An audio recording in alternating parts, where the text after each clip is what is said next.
This is the morning brief from the Economic Times.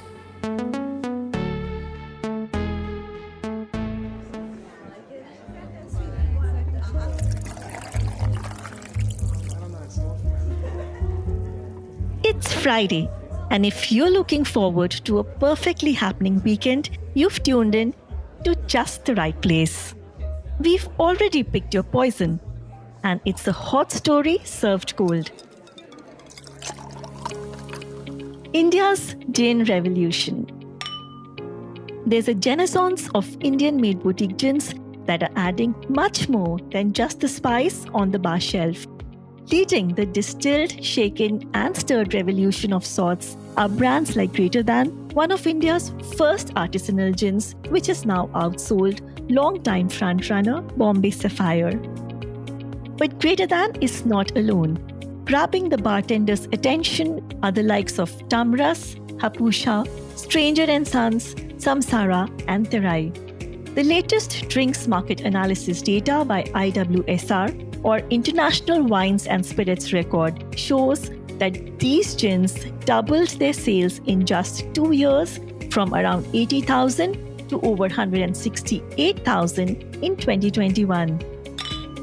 The genie is truly out of the bottle.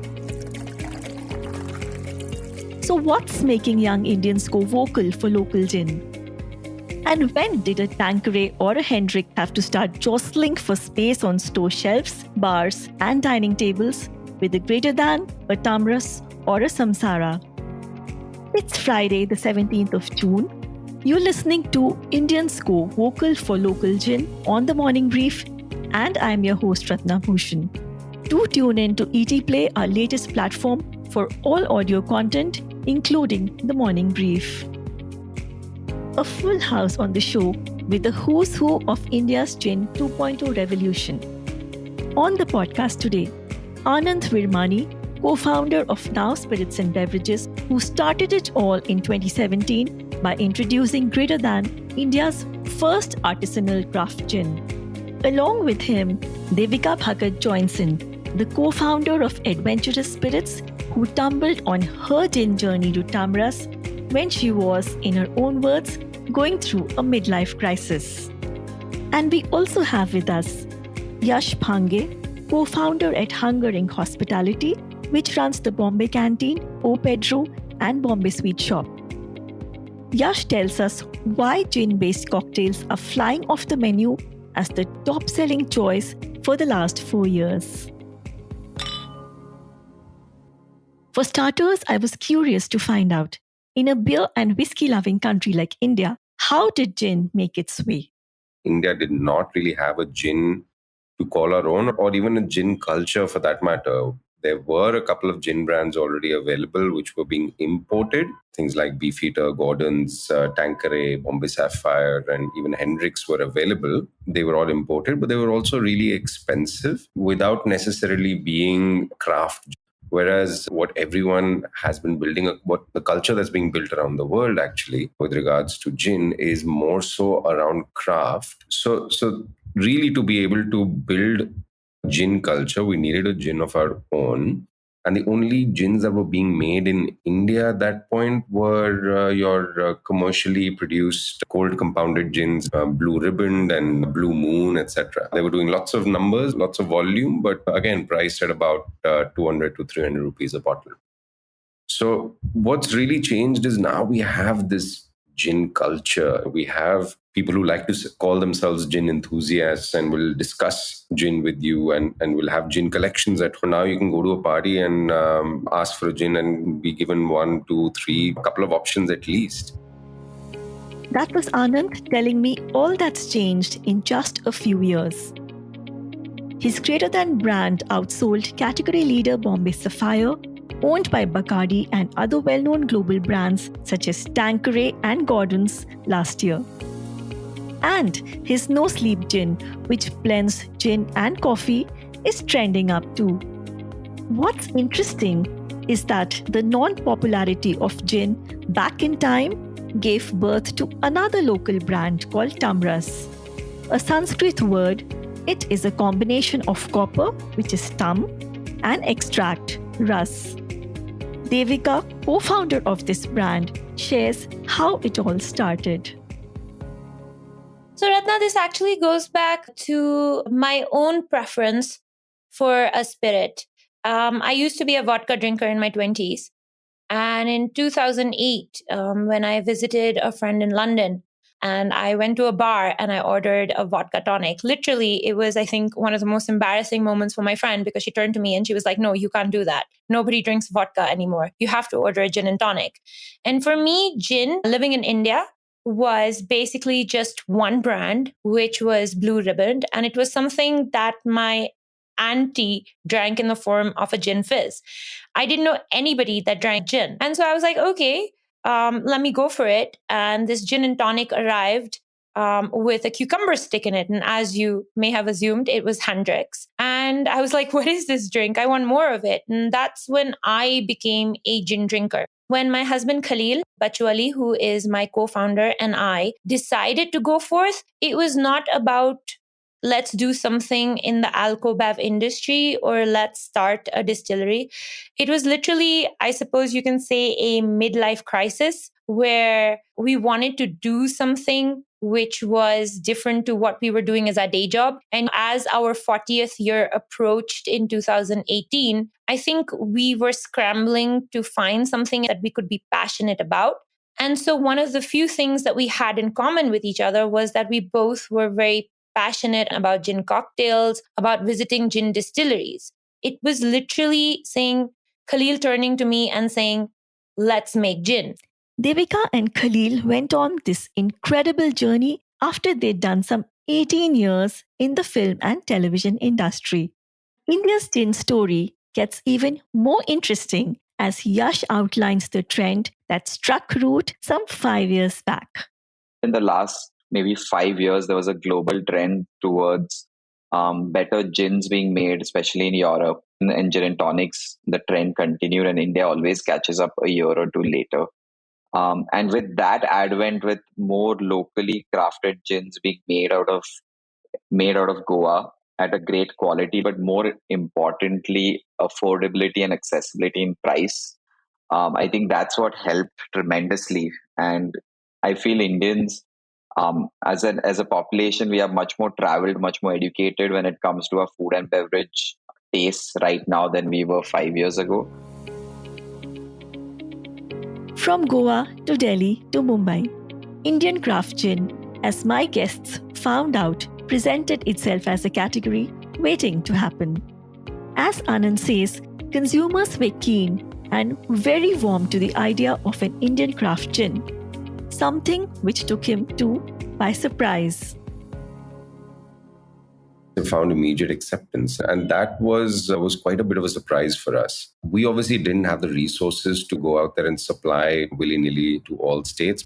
So we really started from Goa, stepped into Karnataka, and we were there for the first year and a half in just these two states. And the kind of response we were getting, not just from within these states, but from outside, from people in Delhi saying, hey, I'm traveling to Goa, where can I pick up a bottle? Or I'm traveling to Bangalore, where can I pick up a bottle? And same goes with Bombay and other parts of the country.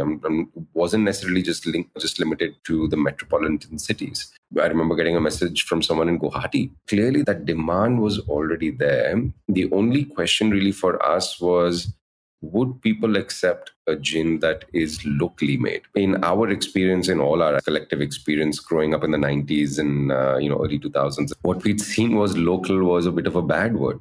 If someone said this is local, it didn't denote that it was of the highest quality necessarily. It was generally a thing saying, that it's going to fall apart fairly quick. So the fact that was not presented as a hurdle, that's the bit I think that took us by surprise. Well, there is clearly high demand, and there's an array of fascinating brands born in India.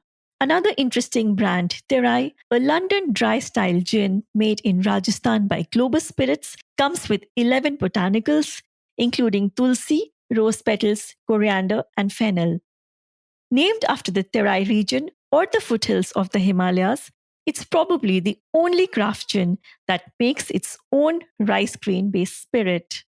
And there's Shubham Khanna's Gin, a gin with hemp as a key botanical.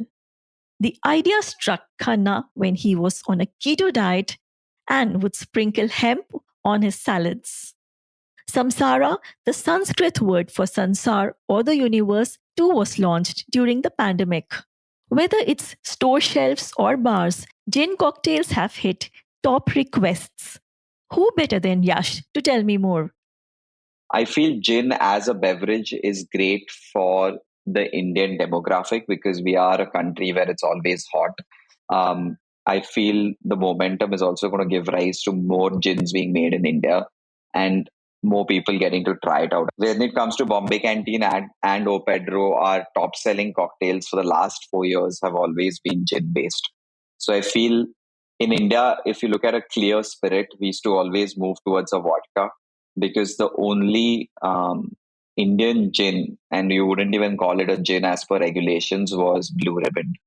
So local bars could not use a good gin to make a cocktail. And now with the locally crafted gins such as Stranger and Sons, I feel more gins are finding their way onto cocktail menus, and which helps a lot in just educating people on what a great gin cocktail can be. While gin was gaining popularity, I wondered how Indian brands gained the confidence to take on the already established international ones like Gordon's, Beef Eater, and Bombay Sapphire. Devika shares her own experience. Now, for the last 10 to 12 years, the ginnaissance around the world has really taken over. Gin as a spirit has come from being a drink for maybe a few older people in the UK, in Europe, to becoming a drink for all ages.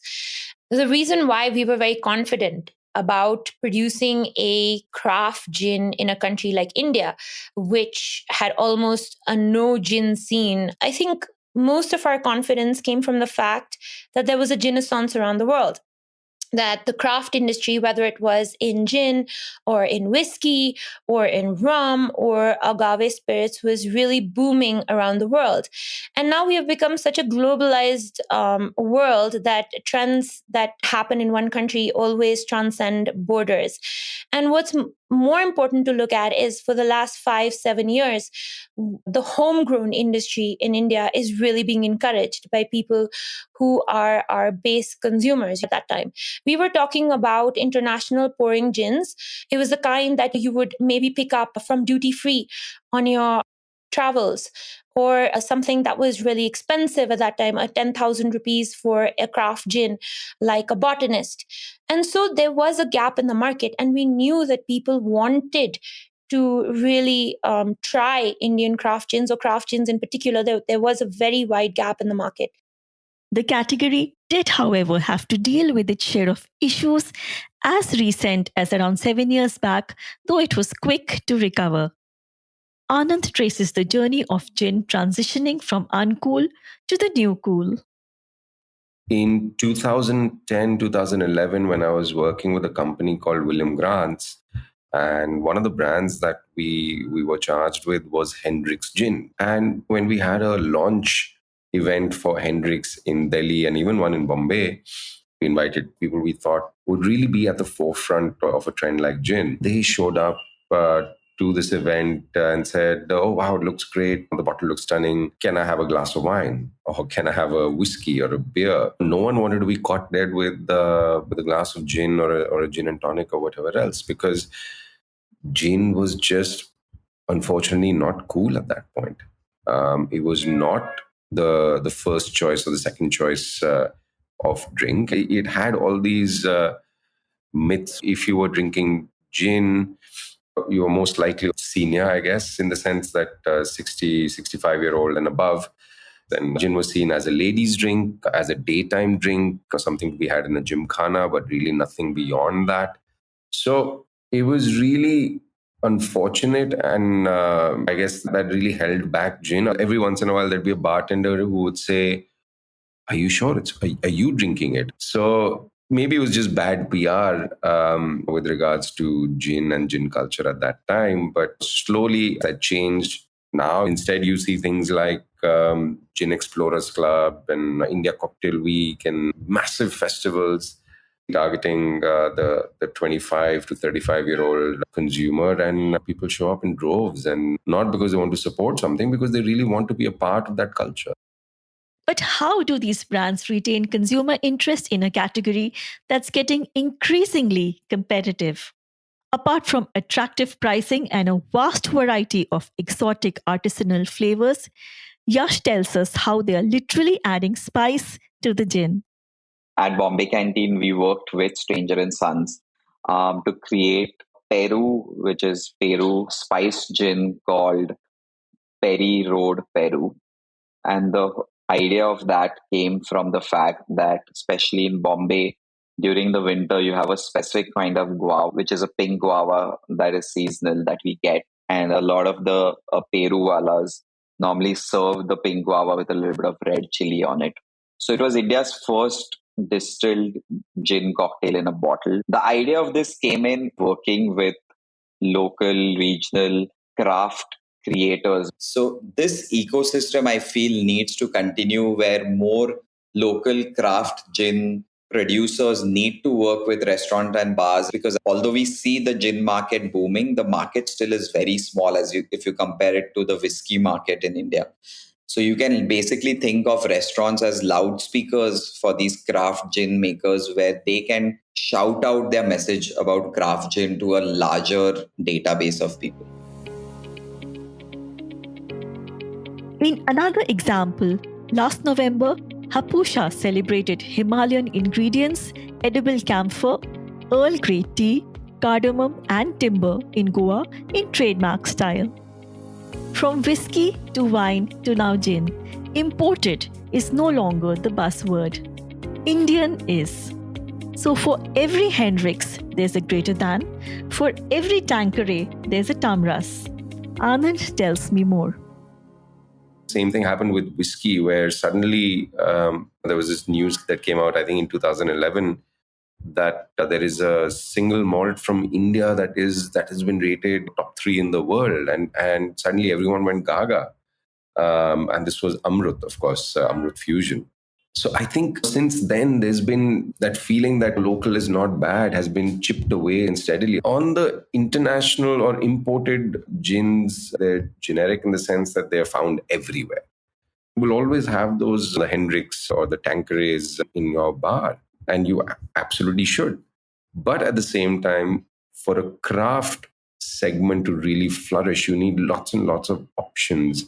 And that really can only come from local industry. We just came back from Junipalooza, which is this kind of celebration of gin. It's a Meet the Makers event in the UK. And every year there is one more gin that we see coming in from India. And where in the beginning, we really had to convince people in the UK that, listen, hey, we can make gin from India. But with prices between domestic and imported brands narrowing, and with excise duties on imported liquor being slashed by up to 50% in some states, will consumers continue to prefer Indian brands? What's the pull factor that's working? So there is especially with alcohol in India, there's a very big misconception that the more expensive the alcohol, the better the quality. Especially in India, where our alcohol gets taxed at least 150% before we drink it. I feel the gins that are made in India are right now of quality that you could sell them in Europe as well. I was recently in Thailand, and I saw a bottle of Stranger and Sons in every bar that I went to, and which is great to see. So I think we need to get that out of our head, that just because we are paying a higher price for it means high quality. So I don't see, to your question, just because the taxes are coming down on imported liquor, people straying away from locally crafted gins. Anand actually believes high taxes might in fact play to Indian gin makers' benefit. I mean, despite all the hurdles and challenges that we have in India to creating a new product or to create a new distillery, it will still be easier for us simply because taxes are fairly high. For a small but interesting or a medium-sized but interesting distillery sitting out in Taiwan or Birmingham or California, for them to start thinking about India as a potential market is really tough, because India is massive and it's got so many legislations and so many pitfalls in there. But also from a story point of view, for us to be able to tell customers about a gin made in Goa, or a gin made with Himalayan juniper berries, or a gin made with any other terroir coming out of India, um, is so much more interesting than, unfortunately, a gin made in Birmingham. There's definitely a lot of stories, a lot of flavors, a lot of spices to be explored. In March this year, Diageo owned United Spirits acquired 22.5% stake in Nao Spirits and Beverages for 31.5 crore rupees, a game changer for the industry. I think more than anything on ground, it's changed is the positivity around the category. I think with Diageo coming in, it's almost shoved Indian craft gin into the limelight, because obviously someone like Diageo coming in and investing is not happening on a whim. It's something that we and they deliberated for a good 9 months before the transaction finally happened. But what next? The space is getting increasingly crowded. How does one stay ahead of the game? I think you retain consumer attention by letting everyone come in and by supporting new brands. I know this sounds the opposite of what I should be saying, but there's so much truth to it, because we really need the category to grow. We need more consumers to come in. There's so much more to be done. There's so many more people who need to have their first gin and tonic. So, more gins in bars around the world, global awards, bar exchanges. It's a market that's brimming with promise and potential, Devika concludes. If you see the amount of awards that Indian gins have been getting recently from international competitions, if you look at Greater Than, if you look at Stranger and Sons, if you look at even us, we won a gold medal at the San Francisco World Spirits competition when we were barely 2 months into the Indian market. Indian gins are definitely ready to be on the global market. Of course, the global market at this moment is saturated with gins that are coming from everywhere around the world. You're talking about UK alone having more than 300 craft gin distilleries, let alone Europe or the United States, and also bar exchanges that are happening. Bars from Singapore and Hong Kong and Bangkok and Dubai are doing exchanges with brands. Stranger and Sons and Hapusha have done bar takeovers with international bars, whether it be in their country or whether it be them coming into India. And we also, in August and September, will be doing bar takeovers with international bars in India using Tamris as the base spirit. So I would say we are definitely ready to be on the global platform with our gins. As they say, a lot of good stories do begin over drinks. While the gin makers are pushing the envelope, customers, bartenders, and restaurateurs are all pitching in with equal gusto. Together, they're putting Indian boutique gins squarely on the world map. Beer on tap has been a popular choice. Will it be gin on tap soon? Perhaps this weekend is the right time to check that out. Thank you, Anand, Devika, and Yash, for joining me and talking to listeners of the Morning Brief through the fascinating journey of Gin 2.0. I'm Ratna Bhushan, and you've been listening to Indians Go Vocal for Local Gin on the Morning Brief. This episode was produced by Surabhi Modi from The Economic Times and Swati Joshi from Awaz. Sound editor Indranil Bhattacharjee from The Economic Times and Saundarya Jayachandran from Awaz. Executive producer Arijit Barman from The Economic Times. We're signing off and hope you enjoyed listening to the episode. Do share the episode on your social media networks. The Morning Brief airs every Tuesday, Thursday, and Friday. Thank you for listening and have a nice day ahead.